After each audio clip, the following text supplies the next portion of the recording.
Hey everyone, and welcome back. Today we're diving into something a bit different, a single source, a talk called The Things of My Soul. Interesting title. It is, right? And it was given by Elder Ronald A. Rasband. Oh, at General Conference. Yeah, back in October 2021 at the General Conference of the Church of Jesus Christ of Latter-day Saints. Okay, so for listeners who aren't familiar. Yeah, who may not be familiar with the LDS faith. Yeah, Stick with us on this one because you might be surprised I think so. by how universal a lot of these themes are. Yeah. You could pull a lot of this out and apply it to just about anyone. You're absolutely right. It's a really, it's a very personal talk. The General Conference, just for context for everyone, it's a big deal Yeah. for members of the church, Leaders share messages twice a year. Mm-hmm. And this one, it's really interesting because it's less about, hardcore doctrine and more about Elder Rasband, kind of inviting us to reflect on what truly matters in life. Yeah, and one of the things I really appreciated about this talk, the structure, is he really frames the whole thing around questions. Yes. Almost like he's saying, here's what I'm pondering, come ponder with me. Yeah. And he even starts by highlighting how important questions are. Right. He talks about how Joseph Smith's question, way back when about which church was true, led to the founding of the LDS Church. I mean, that's huge. It's like he's saying big questions can lead to really big changes. Yeah. Like the birth of a religion, even. Absolutely. And it makes you think about your own life, right? What questions have been turning points for you? Yeah. Maybe it led you to a new career or a new relationship or even just a shift in how you view the world. Mm-hmm. So it's a powerful place to start, right? Getting us thinking about those deep questions that maybe we haven't addressed in a while. Totally. And so getting into the things themselves, Okay. the first three are all about love. Okay. The love for God, Right. love for your neighbor, and then this is where it gets a little interesting. Okay. Love for yourself. Love for yourself. Okay. And, that might seem unexpected. Little. Yeah, in a religious context. Yeah, especially. you don't always hear that. Right. But Rasband makes a really compelling case for why he thinks that's crucial. Well, and I think what's so fascinating about it Yeah. is he ties it to overcoming personal struggles. Mm-hmm. He's not talking about vanity or ego, right? Right. It's about recognizing your inherent worth. This idea of there's a divinity within us, which is, very LDS belief. But in that context, it ties into this idea of the atonement, Right. which is the belief that Christ's sacrifice allows for forgiveness and reconciliation with God. Mm-hmm. So even when we mess up, even when we feel, burdened by our flaws and our mistakes, Yeah. we can still access that sense of worthiness Mm-hmm. and find a way to love ourselves. And that's something, that I think even outside of a strict religious context, Oh, excellent. I think resonates with a lot of people because we all have that inner critic. Totally. Right. The one that's constantly telling us we're not good enough, we're not smart enough, Oh, yeah. not whatever enough. And so what if tapping into that deeper sense of worth, like Rasband's saying, what if that's actually the key Yeah. to overcoming those inner battles? It's a really powerful idea because if we can't offer ourselves that compassion and acceptance, Right. how can we genuinely offer it to other people? Totally. It's a really interesting place to start.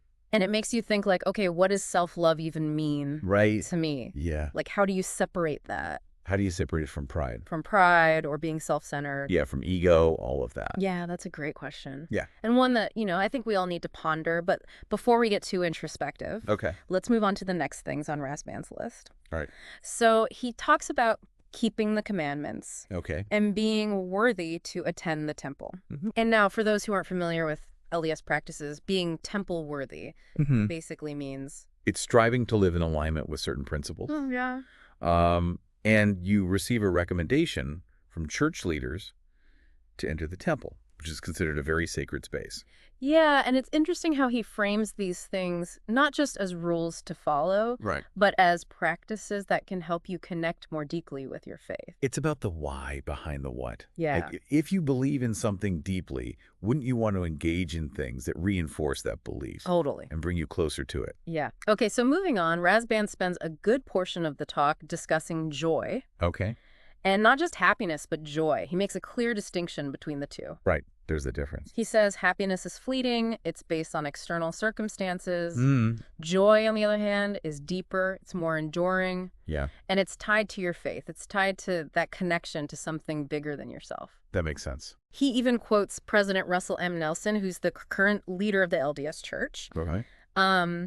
And President Nelson says that joy has little to do with the circumstances of our lives Interesting. and everything to do with the focus of our lives. So where we're focusing our energy. Exactly. Like, where's your attention going? That's where we'll find the joy. Yeah. That's interesting. So, for example, let's say you're going through a tough time, you're dealing with a loss or a setback. Yeah. If you're focusing on that difficulty, Okay. it's probably just going to amplify the negative feelings. Mm-hmm. But if you can shift your focus to something that gives you a sense of hope, a sense of purpose, Yeah. that's when you can start to tap into that well of joy, even when things are tough. Right. And even amidst those challenges. Yeah. That's a good point. And that idea of finding joy, even when things are difficult, Okay. it leads really well into another point that Rasband makes, and this is where it gets really interesting, Okay. is the importance of seeking guidance from sources that we trust, especially when the world feels so chaotic and overwhelming. I like that. And to illustrate this point, he uses this really powerful story from the Bible. Okay. I'm intrigued. This story of Naaman dipping in the River Jordan. Oh, yeah, yeah. Okay. So just to recap, Yeah. Naaman, he was this powerful military leader, and he had leprosy. Right. He was seeking healing from Yeah. a prophet. Yeah. And the prophet told him to dip 7 times in the River Jordan. Okay. And initially, Naaman was angry. Yeah, he was resistant. He was like, what? It seemed too simple, Ugh. too illogical. He's like, the River Jordan, what? But once he humbled himself and actually followed the guidance, Okay. he was healed. He was healed. And so, that story, if we think about how we respond to guidance in our own lives, Yeah, that's a good connection. especially in this world Well, of okay. information overload Totally. and, all these different voices, all this noise, are we willing to trust in something beyond just what our own understanding is telling us? Yeah. Are we open to dipping in our own metaphorical River Jordans? That's a good question. Even when we don't fully get it, even when we don't get the why. Yeah, that's a tough one. Right. Yeah. It's like that leap of faith. It is a leap of faith. That Has to be a leap sometimes of- the path to healing or growth Yeah. might require us to do things that don't make sense on the surface. Yeah. But that if we trust, if we lean in, if we take that step, Right. we'll get to where we need to be. It's about trusting the process, even when it feels uncomfortable. Mm-hmm. Yeah. I think that's a perfect place to transition into part 2. It is. There's so much more to unpack here. So much more. So join us next time. We'll pick up right where we left off with this fascinating story and explore even deeper into Elder Rasband's message. It's going to be good. Can't wait. We'll see you then. See you then. So, picking up where we left off. With that whole River Jordan thing, Yeah, this is where Rasband brings in the concept of a living prophet, which is central to the LDS faith, right? It's this belief that God calls a prophet to lead the church in the present day. okay, so someone who's like receiving revelation guidance. Yeah, for the benefit of all members. Okay, so it's not just like blindly following Right. any leader. It's about trusting Yeah. in someone they believe is chosen by God to lead the church. Okay. And Rasband even talks about sitting in council with President Nelson and witnessing those moments of revelation firsthand, like seeing it happen. Wow, that's amazing. Yeah, he describes the messages as, profound and really focused on things like gratitude and inclusion and promoting peace and hope. It's interesting, too, he points out that, in today's world, President Nelson is speaking more frequently Way more than prophets in the past. than prophets have in the past. Yeah. And he's using all these different platforms and everything to try and reach people. Well, and if you think about it, it kind of makes sense in the context of what we were talking about before, right? Yeah. This need for guidance, Yeah, like direction. especially when the world feels chaotic and overwhelming. Right. So it's almost like Rasband saying, look, there's a lot of noise out there, but we believe there's this clear channel of communication from God, Yeah. and it comes through his prophet. It's like having a trusted mentor, almost. Right, an advisor, someone whose wisdom you really rely on when you're making those big decisions in life. Yeah. Yeah, exactly. And it's not just about passively receiving those messages, it's about putting them into practice, Right. even when they challenge our assumptions, our comfort zones. Right. Like Naaman Ye- living in the River Jordan. You got to be willing to step outside. Even though it doesn't make sense. Of your limited understanding and trust in something bigger.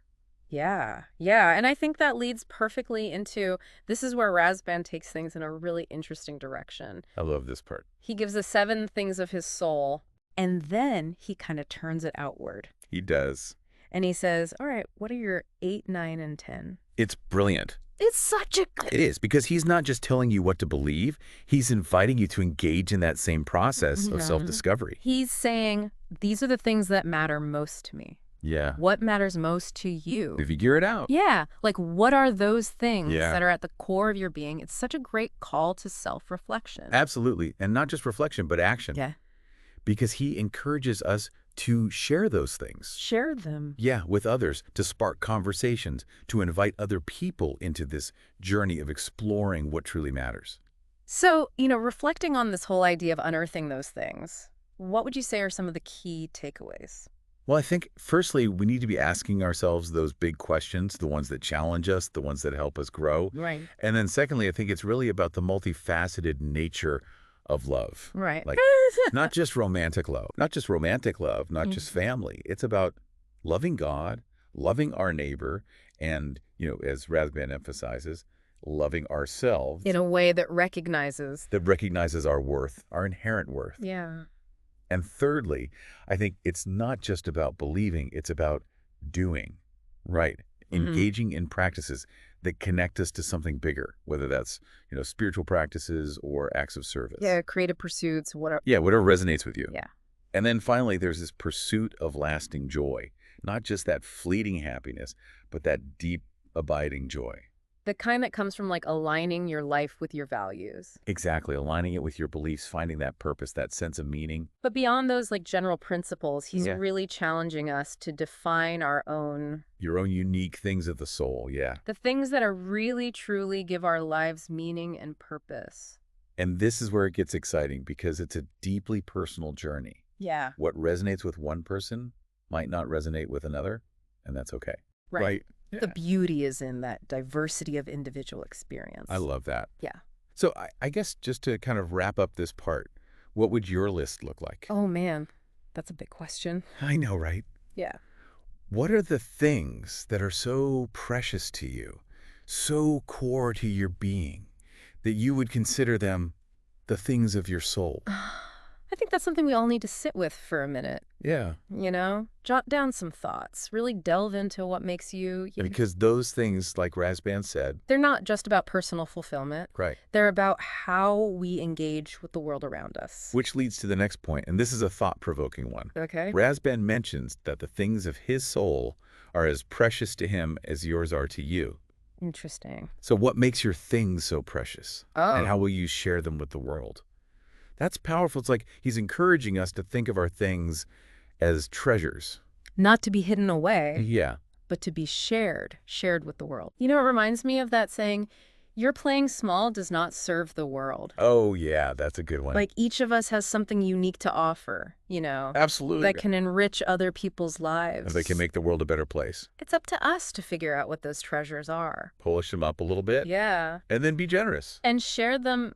I love how he frames this sharing, not as a burden, but as an act of love. Right. Because when we share what matters most to us, we're inviting people to understand us. On a deeper level, yeah. On a deeper level. And in turn, we open ourselves up to those deeper connections. To more meaningful relationships.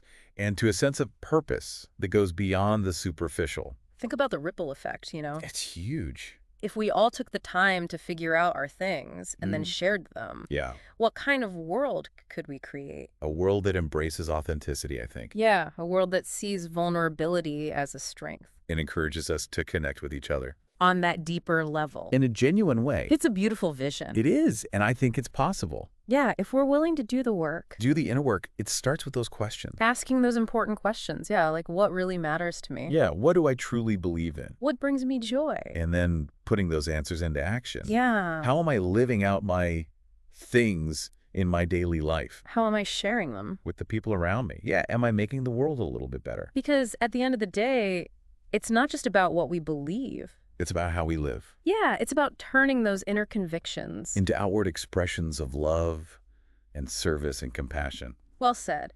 So, As we wrap up our deep dive into Elder Rasband's Things of My Soul, A great deep dive. we hope you're walking away with a renewed sense of purpose I hope so. and a desire to kind of unearth and share your own unique treasures. Yes, everyone has them. Everyone does. Go out there and ponder. Ponder those big questions. We'll be back next time to dive into something new. Until then. See you then.